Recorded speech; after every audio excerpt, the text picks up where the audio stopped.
Praise the Lord. Jesus in me ministry சார்பாக உங்களை வாழ்த்தி வரவேற்கிறேன்.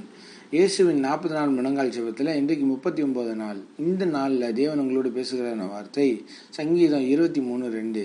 அவர் என்னை புல்லுள்ள இடங்களில் மேய்த்து அமர்ந்த தண்ணீர்கள் அண்டியில் என்னை கொண்டு போய் விடுகிறார். ஆமனுக்கு பிரியமான தேவச்சனமே, இன்னைக்கு நீங்கள் பார்க்குற சூழ்நிலை உங்களுக்கு எதிர்மறையாக இருக்கலாம். இன்றைக்கி நீங்கள் பார்க்குற நபர்கள் உங்களை இதெல்லாம் வேஸ்ட்டு, இவனால் ஒன்றுமே பிரயோஜனம் இல்லை, இவளால் ஒன்றும் பிரயோஜனம் இல்லை, அவன் அதுக்கெல்லாம் சரிப்பட்டு வரமாட்டான் அப்படின்னு சொல்லிட்டு நான் உங்களை ரொம்ப காயப்படுத்தி, உங்களை ஒதுக்கி, உங்களை உதாசீனப்படுத்தி நிற்க வைக்கிறாங்களா? இன்னைக்கு கர்த்தர் உங்களை பார்த்து சொல்லுகிறார், கர்த்தர் உங்களோட மெய்ப்பராக இருக்கிறதுனால அவர் உங்களை புல்லுள்ள இடங்களில் மெய்ப்பார். ஆமென். நீங்கள் செய்கிற காரியம்தான் பெஸ்ட்டான காரியமாக இருக்கும். அவர்கள் முகங்கள் வெட்கப்பட்டு போகும்படியாக தேவன் இந்த நாள் உங்கள் தலைகளை உயர்த்துவார். ஆமென். இதுவரைக்கும் நீங்கள் பார்த்த பிஸ்னஸை விட இன்னைக்கு நீங்கள் வேலை பார்க்குற ஸ்தலங்களை கர்த்தர் உங்களை உயர்த்துவார். ஆமென். ஏன்னா அவர் உங்களுக்காண்டி இறங்கி காரியங்களை நடப்பிக்க அவர் வல்லவராக இருக்கார். அவர் வலதுகரம் இப்பொழுது உங்களுக்கு சாதகமாய் நிற்கிறது. ஆமென். இத்தனை நாட்கள் நடத்தி வந்தார், இந்த காரியங்களெல்லாம் உங்களை பார்க்க வைத்தார். இப்பொழுது கர்த்தர் தம்முடைய மகிமையை வெளிப்படுத்துகிற நாளாக இந்த நாள் அமைந்திருக்கிறது. ஆமென். தேவன் இந்த நாளில் உங்களுக்கு அற்புதங்களை செய்வார். நீங்கள் கையிட்டு செய்கிற காரியங்களை தேவன் உங்களுக்கு அற்புதங்களை செய்வார். நீங்கள் செய்கிற ஊழியங்களை கர்த்தர் இன்றைக்கு அபரிவிதமான ஆசீர்வாதங்களை கொண்டு வந்து தருவார். நீங்கள் கையிட்டு செய்கிற பிஸ்னஸில் கர்த்தர் பெரிய அற்புதங்களை செய்வார். தடைப்பட்ட எல்லா காரியங்கள், எல்லா தடைகள் உடைந்து உங்களிடத்துல வந்து சேரப்போகுது. ஃபினான்ஷியல் ரீதியாக ஒரு பிரேக் த்ரூ நீங்கள் பார்க்க போகிறீங்க. பொருளாதார அசைவு உண்டாகும். கடன் பாரங்கள் நீங்கும்படியாக ஒரு வழி வாசலை கர்த்தர் உண்டு பண்ணி கொடுக்கிறார். அற்பமான ஆரம்பமாக பார்க்கலாம், ஆனால் இது எப்படி சாத்தியம் ஆகுன்றது இல்லை. கிடைச்ச காரியங்களில் ஆண்டவருக்கு நன்றி செலுத்திட்டு ஆண்டவர்கிட்ட சமூகத்தில், ஆண்டவரே இது நீங்கள் தான் எனக்கு கொடுத்தீங்களான்னு சொல்லி ஒரு கன்ஃபர்மேஷனை கேட்டுட்டு ஆண்டவர் கன்ஃபர்மேஷன் கொடுத்தாருன்னா நிச்சயமாக நீங்கள் அந்த காரியத்தை இறங்கி செய்யுங்க. அது அற்பமாக கூட இருக்கலாம், ஆனால் ஆண்டவர் உங்களுக்காண்டி யுத்தம் பண்ணுவார். ஆமென். உங்களை பார்த்து உங்கள் கூட நல்லா பலகரமே இருந்துட்டு அங்கிட்டு போய் உங்களை பரியாசம் பண்றாங்களா, இயேசுவின் நாமத்தினால அவங்க எல்லாம் வந்துட்டு பற்கடிச்சு அவங்க பற்கள் கரைந்து போகும்படியாக கர்த்தர் உங்க தலையை உயர்த்துவார். ஆமென். உங்களுடைய கஷ்ட சூழ்நிலையில் உங்களுடைய எல்லா காரியங்களையும் அநேக நேரங்களில் நீங்கள் பலர்கிட்ட சொல்லியிருப்பீங்க. ஆனால் இன்றைக்கு அது உங்களை பரியாசம் பண்ணும்படியாக அவர்களோட வாய்களை திறந்து அவங்க மற்றவங்ககிட்ட உங்களை பரியாசம் பண்ணுறாங்களா? அப்படிப்பட்ட பரியாசமான காரியங்கள்லேருந்து கர்த்தர் உங்களை விலக்கி பாதுகாப்பார். ஆமென். அவர்கள் பரியாசம் பண்ணாங்கல்ல, அவங்களே வந்து உணர்ந்து வெட்கப்பட்டு போகும்படியாக, அவர்கள் முகங்கள் வெட்கப்பட்டு போகும்படியாக தேவன் இந்த நாளில் உங்களுக்கு அற்புதங்களை செய்வார். ஆமென். இன்றைக்கு உங்கள் தலையை உயர்த்துவார். இன்னைக்கு உங்களை மேன்மைப்படுத்துவார். இந்த நாள் உங்களுக்கு உயர்வின் நாளாய் இந்த நாள் இருக்கிறது. ஆமென். ஏன்னா கர்த்தர் உங்களை அமர்ந்த தண்ணீர்கள் அண்டையில் கொண்டு போய் விடுகிறார்னு சொல்லி வாசனை சொல்லுது. அப்போ அவர் உங்களை அமர்ந்த தண்ணீர்கள் அண்டைன்னா எல்லா சூழ்நிலையும் உங்களுக்கு சாதகமாய் இருக்கும். ஆமென். எல்லா விதமான நெருக்கங்களும் பெருக்கமாய் மாறும்.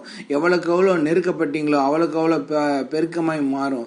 ஆனால் இன்றைக்கு நீங்கள் விசுவாசமா இந்த நாளை நீங்கள் துவங்கி என்ன வந்தாலும் சரி ஆண்டவர் சொல்லி இருக்கிறாரு என்று சொல்லி நீங்கள் விசுவாசம் நீங்க ஜெபிக்கணும். விசுவாசமான சூழ்நிலையில, அந்த சூழ்நிலையில விசுவாசமா இருக்கிறது தான் பெரிய காரியம். அந்த விசுவாசம் உங்க கடன் பாரத்தை மாற்றும். அந்த விசுவாசம் உங்களுடைய நெருக்கத்தை மாற்றும். அந்த விசுவாசம் உங்களுடைய இயலாமையை மாற்றும். அந்த விசுவாசம் உங்களோட மலட்டு கர்ப்பத்தை மாற்றும். அந்த விசுவாசம் உங்களோட தொழில் முடக்கத்தை பெருக்கமாய் மாற்றும். அந்த விசுவாசம் உங்களோட ஊழிய எல்லைகளை விசாலமாக்கும். அந்த விசுவாசம் உங்களோட பிஸ்னஸ் முடங்கி போன, ஒன்றுமே இல்லாமல் போன பிஸ்னஸை மறுபடியும் துளிர் விட்டு அதை பூ பூத்து வாதுமை பழங்களை கொடுக்கத்தக்கதான அனுபவங்களை கர்த்தர் கொண்டு வருவார். ஆமென். உங்க விசுவாசமானது இயேசு கிறிஸ்து சீஷர்களுக்கு காண்பித்தார். அத்திமர பட்டு போகட்டும் சொன்ன போல அது வேரோடு பட்டு போயிருந்தது. அப்போ ஆண்டவர் அந்த விஷயத்த சொல்லிட்டு அவர் அடுத்த ஊருக்கு ஊழியத்துக்கு போயிட்டார். ரிட்டர்ன் வரும்போது தான் சீஷர்கள் பார்த்து, நீ சொன்ன அத்திமரம் பட்டு போயிட்டு இருந்த, தேவனிடத்தில் விசுவாசமா இருங்கள்னு சொன்னாரு. அப்ப பாத்தீங்கன்னா உங்களுடைய விசுவாசமானது நம்பப்படுகிற உறுதியும் காணப்படாத நிச்சயமா இருக்கணும். அப்ப விசுவாசித்தீங்கன்னா தேவனுடைய மகிமையை காண்பீங்கன்னு சொல்லி நான் உங்களுக்கு சொல்லவில்லையான்னு சொல்லி ஆண்டவர் கேட்கிறாருல. அப்ப அதே மாதிரி தேவனுடைய வார்த்தையை நீங்க நம்புங்க. தேவன் உங்களுக்கு சொன்னதுதான். நிச்சயம் உங்களை உயர்த்துவேன்னு சொன்னாரா? கர்த்தர் எனக்காக யாவையும் செய்து முடித்தார், கர்த்தர் எனக்காக யாவையும் செய்து முடித்தாருன்னு சொல்லி நீங்க விசுவாசத்தோட நீங்க நில்லுங்க. இந்த சூழ்நிலையில ஆண்டவரே எனக்கு ஒத்தாசையா என் கூட இருந்து என்னை கை கோர்த்து நான் செய்யற காரியங்கள் என்னோட கூட இருங்க ஆண்டவரேன்னு சொல்லி நீங்க கேளுங்க. ஆண்டவர் இந்த நாள்ல கர்த்தர் உங்களுடைய எல்லா அற்புதங்களையும் கர்த்தர் செய்வார். ஆமென். நாம் ஜெபிப்போம். அன்பின் பரலோக தகப்பனே, இந்த நல்ல வேலை நன்றி செலுத்துகிறோம்ப்பா. ஆண்டவரே, பிள்ளைகளுக்கு நீர் கொடுத்த வார்த்தைகளுக்காக நன்றி செலுத்துகிறோம். ஆண்டவரே, பிள்ளைகள் விசுவாசமாக இருக்கவும், பேச, நடக்க, சிந்திக்க, செயல்பட கர்த்தர் உதவி செய்வீராக. இன்றைக்கு பிள்ளையோட கைது செய்கிற காரியங்கள், அவங்களுடைய குடும்ப காரியங்கள், பிஸ்னஸ் காரியங்கள், ஊழிய காரியங்கள் எல்லாவற்றையும் நீர் கை கூடி நிற்கும்படியாக நாங்கள் செபிக்கிறோம். ஆண்டவரே, நீர் உடைய கையை கோர்த்து பிள்ளைகளோடு நெல்லுங்க. ஆண்டவரே, உங்களுடைய வலது கையை நீட்டி பிள்ளைகளை ஆசீர்வதிங்க. ஆண்டவரே, பணங்க யாரெல்லாம் உங்களை அற்பமாக எண்ணினாங்களோ, உங்களுடைய பணம் இல்லை அப்படின்றதுக்காண்டி உங்களை யாரெல்லாம் உதாசீனப்படுத்தினாங்களோ, ஆண்டவரே, இந்த பிள்ளைகளை ஆண்டவரே தலை உயர்த்துங்கப்பா. ஆண்டவரே, தலை உயர்த்துகிறதுக்கான நன்றி செலுத்துகிறோம். ஆண்டவரே, இதை கேட்கிற ஒவ்வொருத்தருடைய வாழ்க்கையிலும் அற்புதங்கள், அடையாளங்கள் நடக்கட்டும். ஆண்டவரே, இயேசுவின் நாமத்தில் ஃபினான்ஷியல் பிரேக் த்ரூ உண்டாகட்டும். மலட்டு கர்ப்பங்கள் மாறட்டும். இயேசுவின் நாமத்தினால குழந்தை இல்லாமை இனிமேல் ஆண்டவரே உங்களுடைய எல்லைகளுக்குள்ள இருக்கக்கூடாது.